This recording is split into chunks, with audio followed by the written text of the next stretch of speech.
Assalamualaikum warahmatullahi wabarakatuh, Bapak Badruzzaman Eskom MCS dan Bapak Farid Effendi SSI Mkom. Kami dari kelompok 10 akan mempresentasikan laporan proyek UAS kami, setup dan implementasi VPS server dalam membentuk layanan jaringan komputer. Sebelumnya perkenalkan, saya Dafa Fajar Bagaskara dengan NIM akhir 50 dan teman saya. Muhammad Jafar Alsyara dengan NIM akhir 049. Oke, langsung saja kami mulai. Yang pertama bab 1. Kami mulai mengimplementasi dan mengkonfigurasi layanan jaringan di VPS berbasis Linux. Tujuannya, mampu memahami dan mengimplementasikan layanan jaringan menggunakan VPS dan dapat melakukan konfigurasi layanan jaringan dasar dan keamanan sistem. Untuk topologi dan desain layanannya dapat teman-teman lihat pada gambar di layar. Topologi jaringan yang digunakan dalam proyek ini merupakan topologi hybrid yang menggabungkan elemen jaringan lokal LAN dan jaringan luas WAN atau internet untuk menghubungkan klien dengan VPS server melalui media simulasi. Oke, langkah selanjutnya kami menginstalasi dan konfigurasi, di mana kami membeli layanan hosting VPS dari pihak ketiga dari rumah web.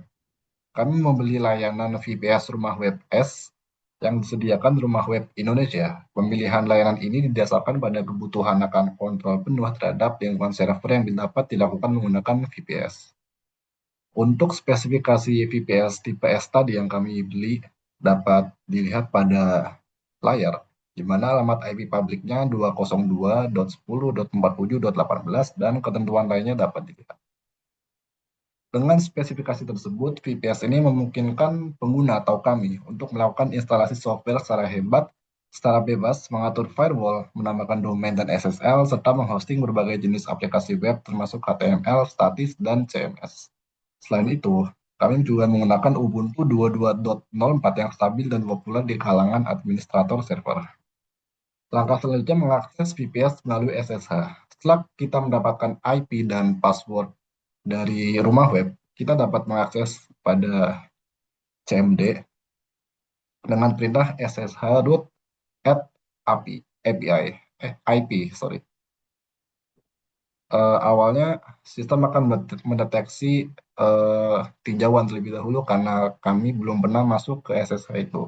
Tapi setelah memasukkan password yang benar yang sudah disediakan, akhirnya kita berhasil masuk dan menampilkan deskripsi singkat sistem, seperti beban sistem atau sistem load, penggunaan storage, dan penggunaan memori, dan lain-lain. Selanjutnya, menginstal dan mengonfigurasi minimal dua layanan. Yang pertama, web server. Kami menggunakan web server Nginx karena sifatnya yang ringan, cepat, dan stabil untuk melayani permintaan HTTP.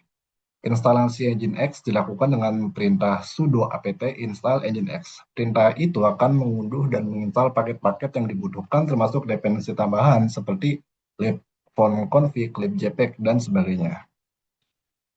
Setelah instalasi selesai, layanan Nginx langsung dapat dijalankan secara otomatis oleh sistem. Tapi untuk memverifikasi bahwa Nginx sudah berjalan dengan baik, kita bisa menggunakan perintah systemctl status Nginx. Di mana pada output tersebut kita dapat melihat bahwa status layanan nginx.service adalah aktif atau running. Ini menandakan bahwa Nginx telah berjalan sebagai web server dan reserve proxy di latar belakang dan siap menerima permintaan dari klien melalui protokol HTTP. Sebagai tambahan, untuk menguji hasil instalasi, kami juga membuka browser dan mengakses alamat IP http/IP. Hasilnya, halaman default Nginx berhasil ditampilkan dengan pesan Welcome to Nginx. Hal ini menandakan web server telah berhasil diinstal dan berjalan dengan baik. Selanjutnya, database server. Kami memilih database server MySQL sesuai dengan database yang kami familiar dengan itu, karena kami menggunakan MySQL juga pada pemblokiran web dan tidak ada salahnya kami mencoba di VPS ini. Langkah pertama, instalasi MySQL dengan perintah sudo apt install MySQL server. Perintah ini memerintahkan sistem untuk mengunduh dan menginstal paket MySQL server beserta seluruh dependensi yang diperlukan. Setelah menginstal MySQL, kita dapat memeriksa status layanan MySQL Community Server di sistem Linux dengan perintah sudo systemctl status MySQL. Hasilnya menunjukkan bahwa layanan tersebut telah dimuat dan diaktifkan dan beberapa informasi lain seperti yang diperlihatkan pada output gambar pada layar. Selanjutnya kita menjalankan perintah sudo mysql secure installation untuk memulai skrip konfigurasi yang dirancang untuk membantu pengguna memperkuat instalasi MySQL. Saat perintah dijalankan, sistem mencoba terhubung ke server MySQL menggunakan akun root dan tanpa password. Ini merupakan kondisi default setelah instalasi awal dan harus segera diamankan. Skrip kemudian menanyakan apakah pengguna ingin mengaktifkan validate password komponen, yaitu fitur untuk mengevaluasi kekuatan password yang digunakan. Fitur ini sangat penting dalam konteks keamanan karena akan memaksa pengguna untuk menggunakan kombinasi password yang sulit ditebak. Setelah menjalankan proses pengamanan dengan MySQL Secure Installation, tahap selanjutnya kami mengatur user dan hak akses atau privilege dalam MySQL. Yang pertama kami membuat user Javier Bagas dengan perintah create user Javier Bagas. Perintah ini membuat user baru bernama Javier Bagas yang dapat mengakses server MySQL dari semua host. Parameter persen artinya wildcard untuk semua IP dan password juga diatur agar sesuai dengan standar keamanan yang kuat. Selanjutnya kita grant create alter drop insert update delete select reference reload. Perintah itu memberikan hak akses penuh kepada user yang sudah kami buat sebelumnya terhadap semua database. Fitur with grant option memungkinkan user ini untuk memberikan hak akses kepada user lain. Setelah proses instalasi dan konfigurasi user selesai, langkah selanjutnya adalah melakukan verifikasi terhadap koneksi ke pengguna server MySQL dan status layanan atau service MySQL pada sistem VPS. Pada tahap ini dilakukan pengujian koneksi menggunakan akun Javier Bagas dengan kode MySQL -u Javier Bagas -p. Setelah memasukkan password yang benar sesuai dengan hak akses yang sudah diberikan, percobaan berhasil dan langkah verifikasi berikutnya adalah memastikan bahwa layanan MySQL Server berjalan dengan baik di sistem dengan perintah systemctl status mysql.service. Dari output pada layar tersebut, kita juga dapat mengambil insight kalau statusnya itu sudah aktif dan layanan berjalan sejak tanggal yang ditampilkan dan status server is operasional. Artinya proses MySQL sebagai inti dari MySQL Server telah aktif dan siap menerima koneksi dari klien lokal maupun remote. Langkah selanjutnya, menambahkan minimal satu pengguna baru dan mengatur hak akses. Kami menambahkan dua pengguna yaitu Javier dan Bagas dengan perintah sudo user add.m.g sudo -s/bin/bas Javier dan begitu juga dengan Bagas. M membuat direktori home untuk user baru. G sudo menambahkan user ke dalam grup sudo sehingga mereka memiliki hak akses administrator. S/bin/base menetapkan shell login sebagai default base. Selanjutnya verifikasi dan login sementara. Selanjutnya dilakukan login sementara ke dalam user Javier menggunakan sudo su Javier. Setelah memastikan bahwa user dapat mengakses shell dan memiliki hak administratif, sesi user Javier diakhiri dengan perintah exit. Langkah selanjutnya itu mengatur password untuk setiap user. Agar kedua user dapat digunakan untuk login langsung, baik melalui SSH maupun terminal lokal, perlu di-setel password mereka dengan perintah sudo password Javier dan sudo password Bagas. Setelah memasukkan password 2 kali atau konfirmasi, sistem memberikan informasi bahwa password berhasil. Dengan langkah ini, sistem VPS kini memiliki dua user tambahan yang dapat digunakan untuk melakukan semua perintah administrasi tanpa langsung mengakses root, meningkatkan keamanan karena akses root bisa dibatasi dan membagi tugas jika dikelola oleh lebih dari satu orang. Langkah selanjutnya adalah mengimplementasikan firewall sederhana menggunakan UFB. Pertama, kita memeriksa status awal UFB dengan perintah sudo UFB status dan menunjukkan bahwa UFB belum aktif terlihat dari output inactive. Ini berarti saat itu tidak ada aturan firewall yang diterapkan atau dijalankan, dan semua koneksi masuk maupun keluar belum dikontrol oleh sistem. Untuk mengatasi hal itu, pertama-tama kita akan mengatur kebijakan default dengan perintah sudo UFB default deny incoming. Perintah ini mengatur agar semua koneksi masuk atau incoming secara default ditolak kecuali yang diizinkan secara eksplisit. Kemudian untuk koneksi keluar atau outgoing diberikan izin penuh dengan sudo UFW default allow outgoing. Dengan demikian, sistem dapat mengakses internet dan layanan eksternal tetapi tidak sebaliknya kecuali dibuka manual. Selanjutnya mengaktifkan firewall. Setelah aturan dasar diterapkan, firewall diaktifkan menggunakan sudo UFW enable. Sistem memberikan peringatan bahwa tindakan ini berpotensi memutus koneksi SSH jika port yang dibutuhkan tidak diizinkan terlebih dahulu. Namun, pengguna memilih ya untuk melanjutkan. Setelah itu, status firewall diperiksa kembali menggunakan sudo UFW status. Dari output pada layar, kita dapat mengambil kesimpulan bahwa output menunjukkan firewall sekarang aktif dengan status aktif dan akan otomatis aktif saat sistem dinyalakan. Langkah terakhir yaitu melakukan hardening dasar keamanan sistem menggunakan sudo nano. Sebagai bagian dari upaya meningkatkan keamanan server, dilakukan hardening terhadap pelayanan SSH atau Secure Shell dengan mengedit file konfigurasi etc ssh sshd config. Pertama, port default SSH22 diubah menjadi port non-standar, yaitu 2222 untuk mengurangi risiko serangan otomatis yang menargetkan port default. Kemudian, akses langsung ke pengguna root dinonaktifkan dengan menambahkan permit root login no, sehingga hanya pengguna non-root yang dapat melakukan login dan kemudian memperoleh hak istimewa melalui metode yang lebih aman seperti sudo. Selain itu, metode autentikasi dengan kata sandi juga dinonaktifkan, dibuktikan oleh password authentication no, dan sebagai gantinya hanya autentikasi menggunakan kunci publik atau public authentication yes yang diperbolehkan. Sehingga mengurangi risiko brute force. Kombinasi pengaturan ini memperkecil pembukaan serangan terhadap VPS dan memastikan bahwa hanya pengguna yang benar-benar sah dengan kunci publik yang valid dapat mengakses server. Setelah perubahan dilakukan, layanan SSH perlu di-restart agar konfigurasi baru diterapkan. Langkah selanjutnya dalam proses hardening keamanan error adalah dengan mengatur firewall menggunakan uncompleted firewall UFW. Setelah port SSH diubah menjadi 222, diperlukan perintah sudo UFW allow 222 untuk memastikan koneksi SSH tepat dapat dilakukan melalui port baru tersebut. UFW merupakan tool yang sederhana namun efektif untuk mengelola aturan firewall di sistem berbasis Ubuntu. Setelah aturan diatur, status firewall diperiksa menggunakan sudo UFW status dan hasilnya menunjukkan bahwa port 80 HTTP, port 22 default SSH, dan port 2222 telah diizinkan baik untuk koneksi IPv4 maupun IPv6.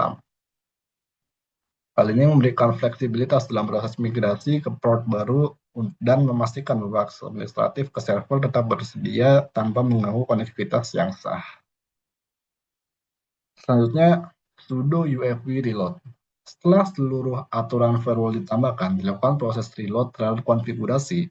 Tujuan dari reload ini adalah untuk menerapkan perubahan konfigurasi secara efektif tanpa perlu melakukan reboot sistem. Proses reload akan memuat ulang aturan-aturan firewall yang telah disimpan, termasuk izin akses ke port 2222 yang digunakan sebagai port baru untuk koneksi SSH. Tindakan ini memastikan bahwa sistem menggunakan pengaturan keamanan terbaru yang telah dikonfigurasi, sekaligus menghindari potensi konflik dari aturan lama yang masih aktif. Dengan ini, tahapan dasar dalam hardening server telah diselesaikan, memberikan perlindungan awal terhadap serangan umum dan meningkatkan ketahanan server terhadap akses yang tidak sah. Selanjutnya, bagian tugas tambahan akan disampaikan oleh teman saya, Javier. Baik, selanjutnya adalah tugas tambahan karena tadi tugas untuk yang umum sudah selesai atau tugas wajib sudah selesai. Maka sini kami menambahkan tugas tambahan. Yang pertama tentunya menginstal dan mengkonfigurasi web server. Ini sebenarnya tidak perlu karena tadi sudah dijelaskan. Kami tambahkan saja ke dalam laporan dikarenakan untuk proses dokumentasi supaya memang tercatat dengan penilaiannya. Nah, karena di sini sudah, jadi tidak perlu dijelaskan lagi, maka saya akan langsung ke bagian dua, yaitu membuat dua virtual host dengan dua website yang berbeda, di mana di sini kita membuat sudo mkdir dulu atau membuat directory, yaitu javierbagas.xyz/html, di mana perintah ini membuat struktur sebagai direktur utama yaitu var www sebagai tempat file website disimpan dan javierbagas.xyz/html sebagai direktori khusus untuk konten website ini. Opsi minus memastikan direktori induk juga dibuat jika belum ada. Mengatur kepemilikan folder dengan sudo chown -r user /var /www /javierbagas.exe /tml. Perintah ini digunakan untuk memberikan akses kepemilikan area website kepada user yang sedang login, supaya menambahkan dan mengedit file website tanpa kendala izin akses. Lalu selanjutnya mengatur akses folder dengan sudo chmod -r 755/var/jz/ml, di mana hak akses 755 berarti pemilik direktori dapat membaca, menulis, dan mengeksekusi. Grup dan user lainnya hanya bisa membaca dan mengeksekusi. Ini pengaturan standar digunakan oleh publik pada web server supaya dibaca oleh web engine seperti Apache atau Nginx. Lalu selanjutnya membuat halaman website utama dengan HTML dengan sudo nano /var /www /javierbagas.xyz /html.index.html, di mana perintah ini membuka tag nano untuk membuat file index halaman utama dari website javierbagas.xyz. Dalam tahapan ini ditambahkan konten dasar sebagai uji coba dengan seperti ini. Setelah rektor membuat web HTML yang akan dijelas. Nah, slide website based.no/ed/nginx/site javierbagas.exe. Nah,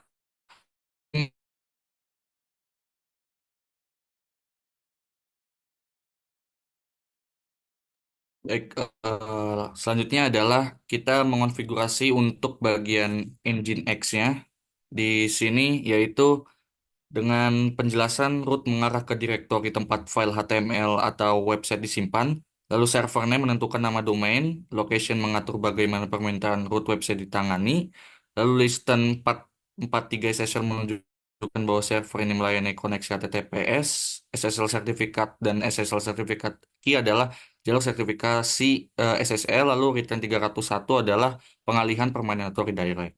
Lalu selanjutnya di sini kita menggunakan sudo nginx-t untuk melakukan uji konfigurasi dan memuat ulang layangan Nginx agar konfigurasi diterapkan secara aktif.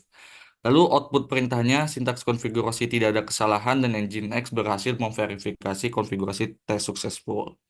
Nah, setelah itu sangat penting untuk dilakukan restart Nginx untuk memastikan server tidak akan gagal setup karena kesalahan konfigurasi.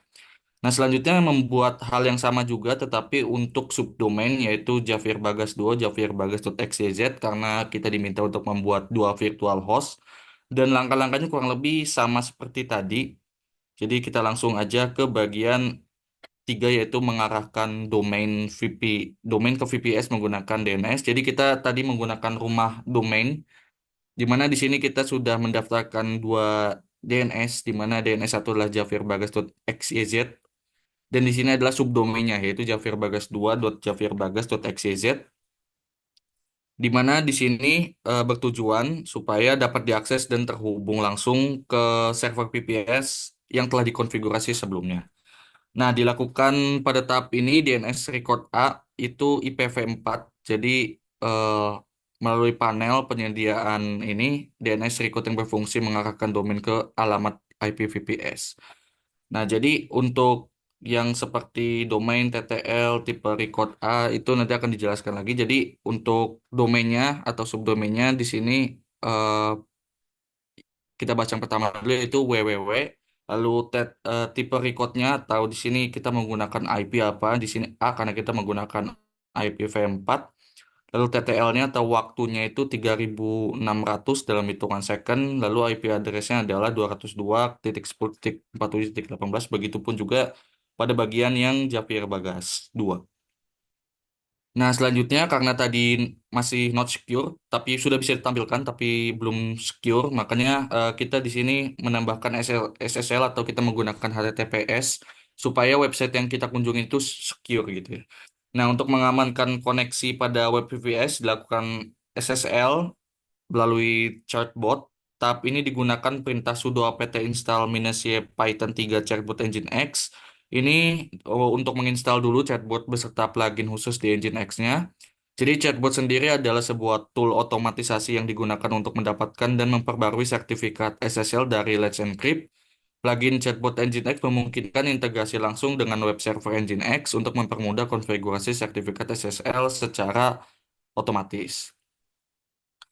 Nah, proses instalasi ini juga akan menarik beberapa dependensi tambahan seperti Python 3 Acme, Python 3 Josephine, dan Python 3 Zob yang diperlukan chatbot untuk berfungsi dengan baik. Nah, selanjutnya setelah proses instalasi, tentunya di sini kita mengeksekusi perintah sudo chatbot engine x minus javir bagas xyz minus www javir bagas xyz untuk melakukan pendaftaran dan instalasi sertifikat SSL pada domain yang telah dikonfigurasi tadi. Nah, perintah ini secara otomatis akan memverifikasi kepemilikan domain, menghubungi server Let's Encrypt, serta menyesuaikan konfigurasi server Engine X agar mendukung koneksi HTTPS. Nah, selanjutnya juga kita memastikan bahwa proses pembaruan atau renewal sertifikat SSL dapat berjalan tanpa kendala dengan perintah sudo chatbot renew minus minus dry minus run, di mana perintah ini menjalankan simulasi pembaruan sertifikat yang sudah ada tanpa benar-benar memperbarui file sertifikat tersebut. Nah, selanjutnya setelah itu kita juga bisa melakukan hal yang sama kepada site kedua kita yaitu Javir Bagas 2 javierbagas.xyz dengan langkah-langkah yang sama di mana nantinya akan dilakukan proses validasi dan apabila berhasil akan muncul seperti di gambar yang mencakup file full chain PEM dan private key PEM. Nanti chatbot akan secara otomatis menyesuaikan konfigurasi di server dan akan menggunakan sertifikat yang telah diterbitkan. Dengan selesai proses ini, komunikasi antar pengguna dan web server kini telah mengimplementasikan protokol HTTPS. Nah, selanjutnya itu mengunggah konten HTML sederhana. Sebenarnya ini kurang lebih sama tahapannya seperti saat kita membuat dua virtual host tadi. Jadi di sini kita membuat tampilan web HTML sederhana seperti ini dengan inner CSS. Lalu juga di sini ada Javir Bagas 2 Javir Bagas 2 Javir Bagas .xyz tadi dan mungkin akan saya perlihatkan saja untuk bagian websitenya. Jadi di sini adalah website yang pertama yaitu dengan Javir Bagas .xyz di mana di sini kita sudah menggunakan HTTPS karena tadi kita sudah menguji SSL-nya dan di sini kita membuat landing page sederhana saja. Lalu selanjutnya juga yang Javier subdomain Javier Bagas 2 juga sudah ada menggunakan HTTPS juga dan ini sederhana saja. Nah, mungkin itu saja presentasi dari kami. Mungkin apabila ada kesalahan kami meminta maaf, kami undur diri. Terima kasih. Wassalamualaikum warahmatullahi Warahmatullahi wabarakatuh. wabarakatuh.